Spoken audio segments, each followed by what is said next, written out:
so it's not taking additional property off the tax rolls. But the issue of subsidized housing and the impact that subsidized housing has on the community and the responsibility that surrounding towns have for,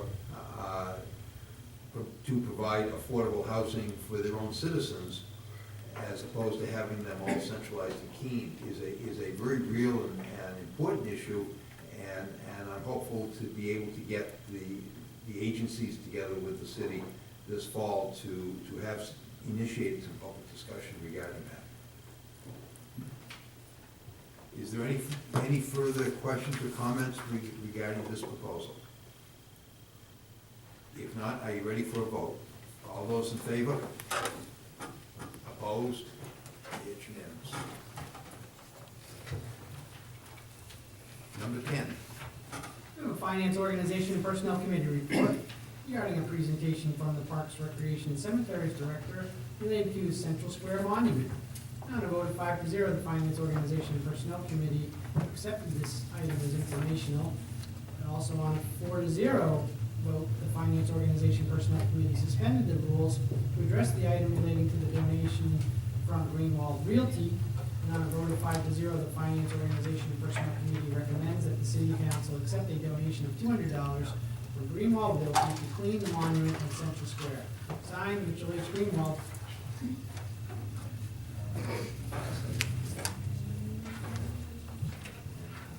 Let the record show that the mayor poured.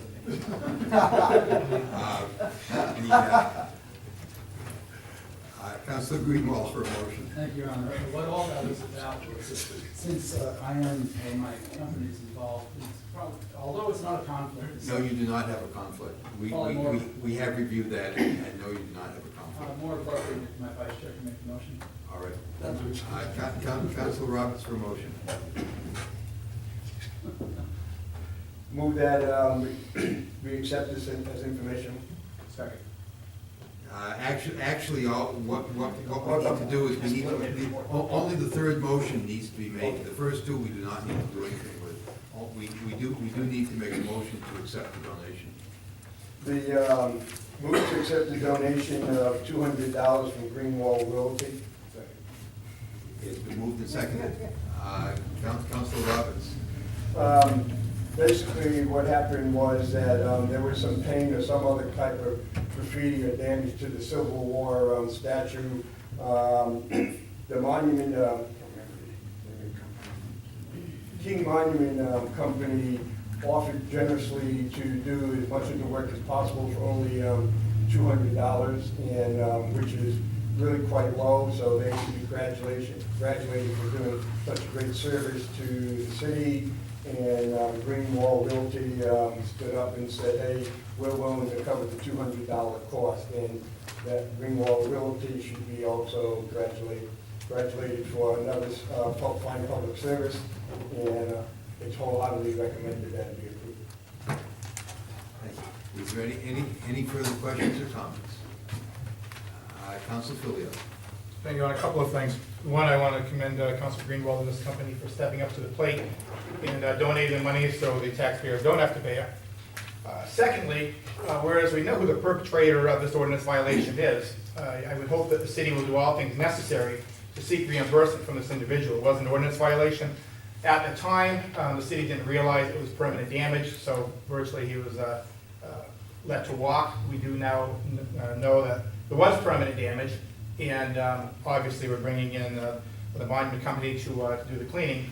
And I would hope, since we know who, like I said, did the ordinance violation, we would do all things necessary to recoup that money. Secondly, I want to be pointed out that this was chalk that was on the monument, and for all those that have said all this amount of times that chalk always washes off, it doesn't. Thank you. Are there any further questions or comments? Seeing none, are you ready for a vote? All those in favor? Opposed? It's unanimous. Number 11. Finance, Organization, and Personnel Committee report regarding a memorandum from the project manager for parking and the city engineer relating to an RFP for engineering services for the Wells Street parking garage repairs. And on a vote of 5-0, the Finance, Organization, and Personnel Committee recommend that the city manager be authorized to do all things necessary to negotiate and execute a professional services contract with Desmond Associates for the engineering, design, bidding and construction, administrative services for the Wells Street Parking Garage repairs project for an amount not to exceed $33,380, signed Mitchell H. Greenwald. Council Greenwald. Thank you, Your Honor. Move to carry out the consent agenda. Second. It's been moved and seconded. Council Greenwald. Thank you, Your Honor. Gary Lamoureux, our title is Project Manager Parking. And Jim Donaldson, our city engineer, came to us with some information about the Wells Street Parking Garage. Anyone that was in that facility during the 4 on the 4th, well, the road race and the walk, or whichever you do, is aware how that garage leaks. It really has some pretty serious repair issues. Desmond Associates was selected through an RFP process and scoring. They reviewed 5 engineering firms for understanding, project approach, for the schedule, quality of proposal, and design personnel. And they were selected to do this for an amount not to exceed $33,380. That's unfortunately, that's the engineering, design, bidding, and construction administration. So the repairs themselves will be another issue, but unfortunately, I'm sure it's going to be a heck of a lot more money than $33,000. But at least this gets the project started, and Finance Organization and Personnel Committee recommends that city manager go forth and execute a contract with Desmond Associates. Thank you. Are there any further questions or comments? Seeing none, are you ready for a vote? All those in favor? Opposed?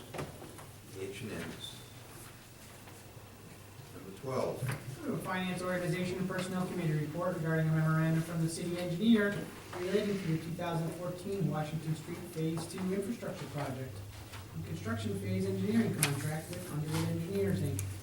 On a vote of 5 to 0, the Finance Organization and Personnel Committee recommend that the city manager be authorized to do all things necessary to execute a construction phase engineering services contract for an amount not to exceed $167,400 with Underwood Engineers, Inc. and for the 2014 Washington Street Phase 2 infrastructure project 04-13-39, signed Mitchell H. Greenwald. Council Greenwald. Move to carry out the intent of the committee report. Second. It's been moved and seconded. Council Greenwald. Thank you, Your Honor. The Washington Street Phase 2 project is nearing, it's certainly not. It's been a long time in the coming. This takes it from about the rec center up to Concord Road. This organization, the Underwood Engineers, was selected through an RFP process. They will be dealing with the bidding assistance and construction administration. It's also required that they have a resident engineer during the construction project. This includes the final inspection and the preparation of corrective drawings. And for those that are wondering what this costs, the Washington Street Phase 2 project, $3,289,000. This has all been appropriated through the capital improvements program. It's spread across the general fund, sewer fund, water fund. It's already appropriated monies. This will get the project going. I think it's a very, very important thing for Ward 2 and Ward 3. Thank you. And for those who have been hearing for months upon months that the project was soon going to start, the latest word is that we expect to have vehicles out there working on that road by the middle of August.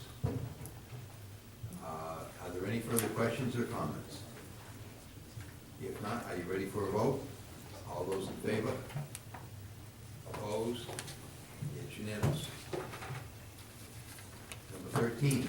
Finance Organization and Personnel Committee report regarding a memorandum from the city engineer for the Main Street Route 12 bridge over the Beaver Brook project engineering study for preliminary design, final design, and bid assistance phase engineering contract with the Lewis Bergeron Group. And on a vote of 5 to 0, the Finance Organization and Personnel Committee recommend that the city manager be authorized to do all things necessary to execute an engineering study, preliminary design, final design, and bid assistance phase engineering services contract for an amount not to exceed $124,617 with the Lewis Berger Group for the Main Street Route 12 Bridge over the Beaver Brook project. Signed, Mitchell H. Greenwald. Once again, Councilor Greenwald. Move to carry out the intent of the committee report. Second. It's seconded. Thank you. Councilor Greenwald. First of all, I'd like to thank the Finance Organization and Personnel Committee, now call them the Parks Working Committee, or at least the most issues on the city council for all of these items that have gone on. This is what you've heard this evening is a compilation of actually 2 cycles of meetings, which we did miss the city council meeting. This item that we're discussing now, this is the Route 12 bridge over the Beaver Brook, right about the Sitco station, I believe. It's a project between the city and the state. The good news is we pay 20% of the cost. The Lewis Berger Group, and if the background notes get correct where it's Bergeron in some places, Berger, it's really Lewis Berger, was selected by New Hampshire DOT and also by us. And since they were approved by the New Hampshire DOT, a waiver was given so it did not have to be competitively bid as such. They are approved and they're familiar with the project. They've already completed engineering services on the bridge previously. $124,000 is involved, we pay 20% of that, so this will repair the bridge as needed to be. The total cost of that project is estimated to be $1.9 million. Funding is available through the New Hampshire Department of Transportation Municipal Bridge Program. The Finance Organization and Personnel Committee recommends that we go forward with this and the city manager execute the contracts. Thank you. Are there any further questions or comments? I would simply point out that this bridge project that we're talking about is really now just 2 large culverts. When I grew up in that neighborhood, it actually was a bridge, but now it's just 2 large culverts. I can only hope that in the design that the culverts are large enough to deal with the future flow of water during heavy thunderstorms down Beaver Brook. If there are no further questions, are you ready for a vote? All those in favor? Opposed? It's unanimous. Number 15. We have a Municipal Services Facility and Infrastructure Committee report regarding a memorandum